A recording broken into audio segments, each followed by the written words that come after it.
Okay, on this lesson, I'm going to teach you how to use the AutoFill. Some of the companies have, when they created the worksheet, they put the first and the last name together. Many companies don't want that.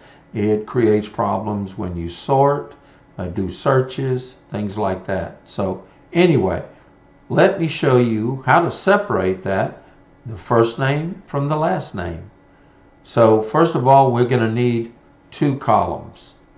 So we click and we highlight two columns, because when I right click and I insert, it will always insert as many columns as I have highlighted, and they will be blank.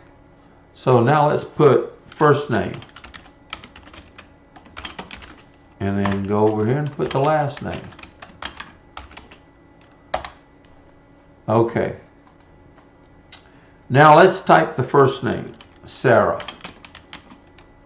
And then the next name is Colleen.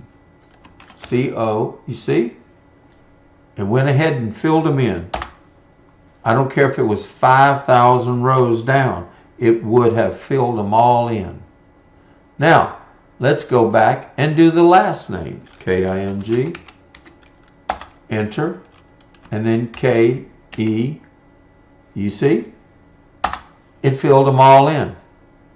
That's how you use the AutoFill.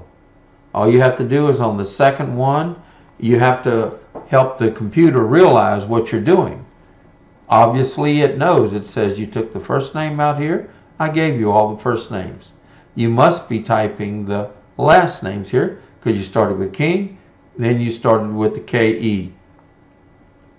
So now you have separated. Now you could go back here, right click, and delete that column. And that's how you separate the first from the last. It if I had the first and the last, and your boss for some reason would like for you to have, this is the way it came to you. So he said, you know, I'd like the first and the last name together in the same column. You don't have to roll your eyes or anything, just do what he asked. So I would only need one column. So I'd highlight the D, right click, insert, and let's put full name. Now if I came here and I wrote Sarah King, watch, S-A-R-A-K-I-N-G, and we enter, then I put Colleen. It knew what you were doing. So when you hit enter, now you have all of them together. That's how you set up and use the AutoFill.